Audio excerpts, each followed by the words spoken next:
Sam Wilson. Steve Rogers. I'll do my best. That's why it's yours.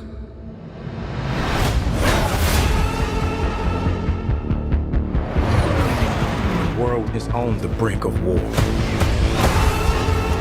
Adamantium has turned us against each other. It's Captain America's job to fix that. It's my job to fix it. I want you, Captain America, to help me rebuild the Avengers. Work with me, Sam. We'll show the world a better way forward.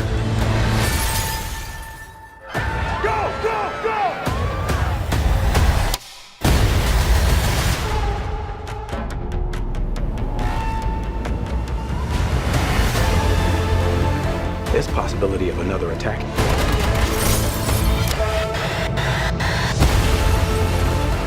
Your inner circle's been compromised.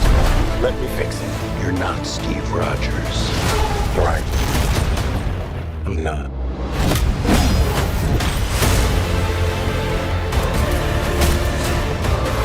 What if it's a trap?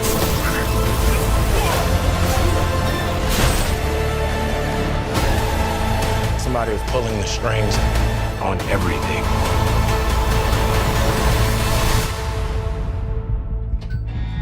Captain America. You don't even know what this is.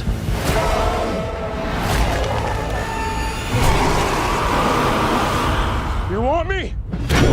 Come and get me!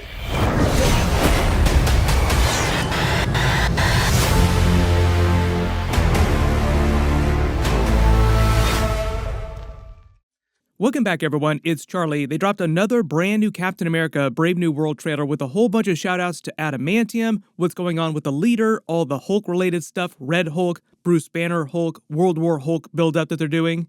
There's even a ton of Steve Rogers for obvious reasons because they just announced that Chris Evans has signed a contract to come back in Avengers 5 Doomsday, so they're teasing all this Chris Evans, Steve Rogers Captain America stuff to get people hyped up for his return.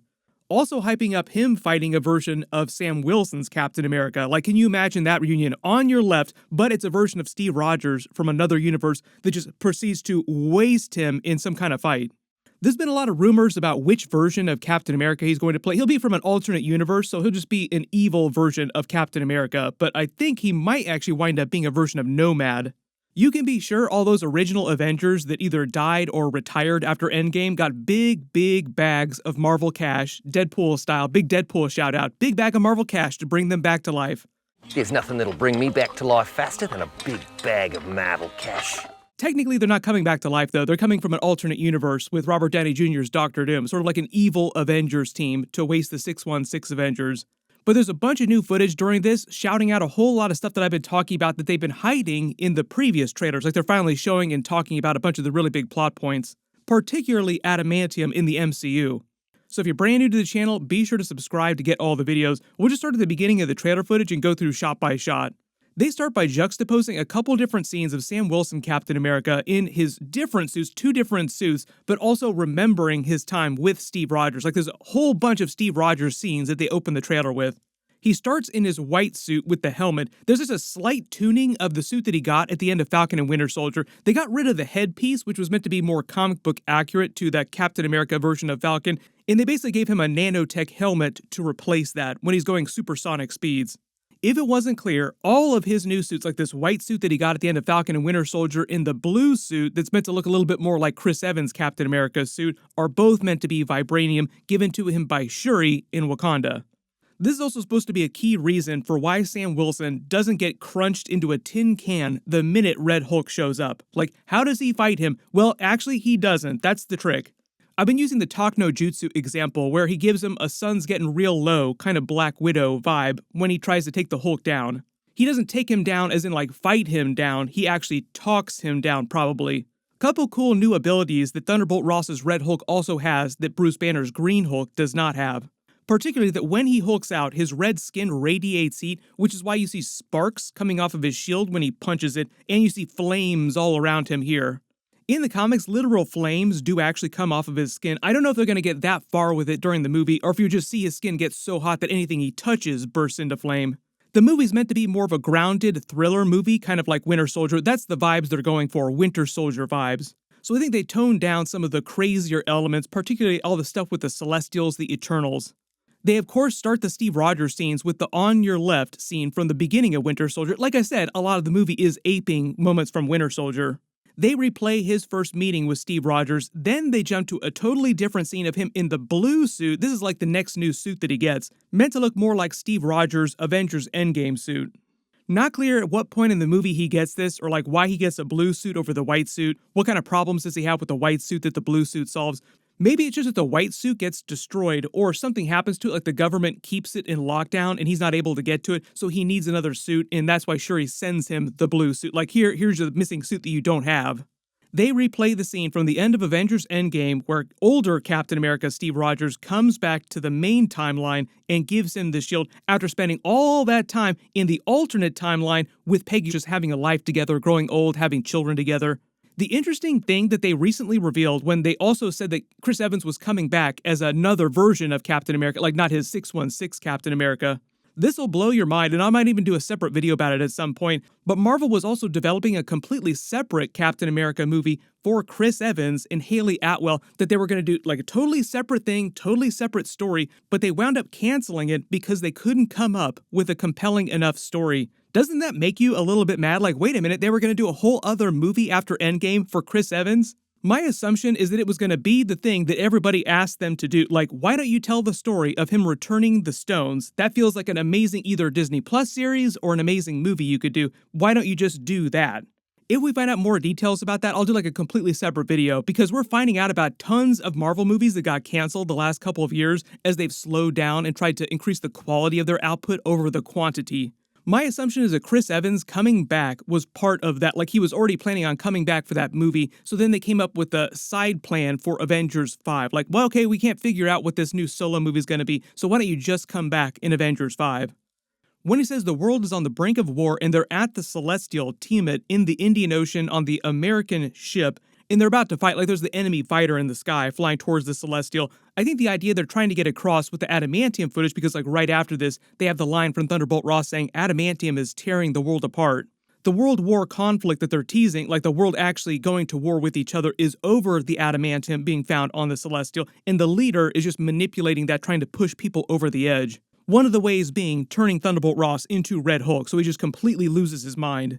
This whole readout is meant to be from the presentation that Thunderbolt Ross is giving to everyone in the White House before Isaiah Bradley tries to kill him. So he's basically explaining Adamantium to all these world leaders, including the leaders from the nations that are represented on this board here. Notice the canister says refined, that's refined adamantium. It's meant to give you vibes of the refined vibranium that we saw during Avengers Age of Ultron that Ulysses Klaue gave to Ultron. But the markers on the board here are for the United States because they're in the White House literally when this presentation is going down. This one looks like it's in France. Not really sure how France is tied to Adamantium in the Celestial plot during the movie, but they haven't done a whole lot with France in the previous Marvel movies. Then there's one in India. That's because the Celestial Tiamat is in the Indian Ocean, like it's right next to India. Then the only other marker on the board, at least during this scene, is in Japan, because I believe Sam Wilson at the beginning of the movie brings the adamantium from a Japanese dig site, like he yoinks it from a Japanese dig site, and it's meant to be more of a reference to the origin of adamantium in the comics. We're kind of getting into the origin of Wolverine and adamantium being bonded to his skeleton in Weapon X here. In the comics originally, the process of bonding adamantium to a skeleton was developed by Japanese scientist Kenji Oyama, then eventually the US military tries to use that.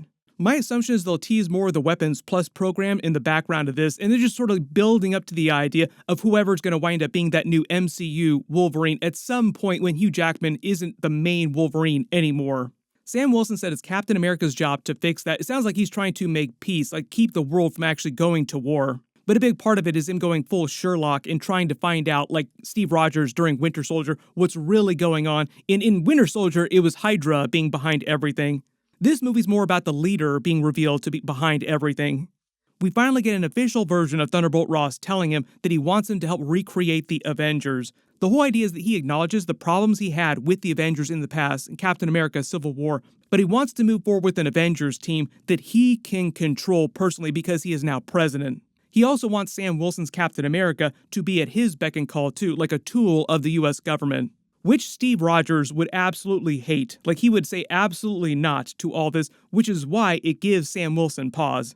My assumption is that at the end of the movie, there'll be some kind of post-credit scene where he teases actually trying to put together a new Avengers team, but do it the right way. Then they'll also tease the Thunderbolts movie, where Val is basically going to create her own new Avengers team and just call them the new Avengers, stealing the title from the actual Avengers, but it'll be more like the Dark Avengers in the comics. We've talked about this in like every trailer. We'll probably see bigger connections towards the end of this movie, but that's just meant to be one of the subplots. So it's like we're building towards an Avengers 5 movie where you have 3 different Avengers teams. The regular New Avengers, the Dark Avengers, who are also called the New Avengers with the Thunderbolts characters, and you have Doctor Doom's Evil Avengers. I think it's pretty easy to assume which of those teams is going to wind up winning out. When do they get to the part where Isaiah Bradley goes full Winter Soldier and his programming activates, like something the leader has done to him to program him to try and kill Thunderbolt Ross? My assumption is his whole plan is he wants to incite Thunderbolt Ross to send the US to war, like actually push the world into a new world war. I even think that one of the subplots is meant to set up World War Hulk, with the leader giving the Hulk serum to other people, other nations as well too, so that it really gets crazy down the road. But I think that that's meant to be a post-Secret Wars kind of storyline, in that they'll wait till after Secret Wars to try for a World War Hulk's storyline. It'll basically be a bunch of different Hulks popping up all over the world. This shot of someone in the Uncle Sam hat walking through the crowd I think is meant to be a leader, and I think the Uncle Sam hat he's using to just mask his massive head from the comics. Then we actually get a brand new scene with the leader. We're finally getting more footage with him walking in through the shadows so that you can actually see like a full-on shot of his head with bright lighting, saying that he has no idea what's really going on here, when in fact he's the person pulling all the strings. Like I said in previous videos, they still haven't made it clear what his beef is against the US government or everyone just in general. Like, what is his beef against the world that he wants to destroy the world? What is his endgame here? Like, what does he hope to achieve with all this? Post all your theories in the comments below. Like, why is the leader actually doing all this? The movie's coming out in February, so we'll probably get a couple more trailers. Hopefully we'll get some new footage that will explain a little bit more about what's going on with that storyline. But there's a bunch of big stuff happening this week. We're supposed to get that full Superman trailer on Thursday. Of course, I will do all the videos for it. We will be talking about that for a while, like everybody just waiting to see actual Superman footage. I've already done a teaser trailer video for that they just released. Click here to watch that. And click here to learn about the death of the Sony Marvel Universe, RIP. Thank you so much for watching, and I'll see you guys in the next one.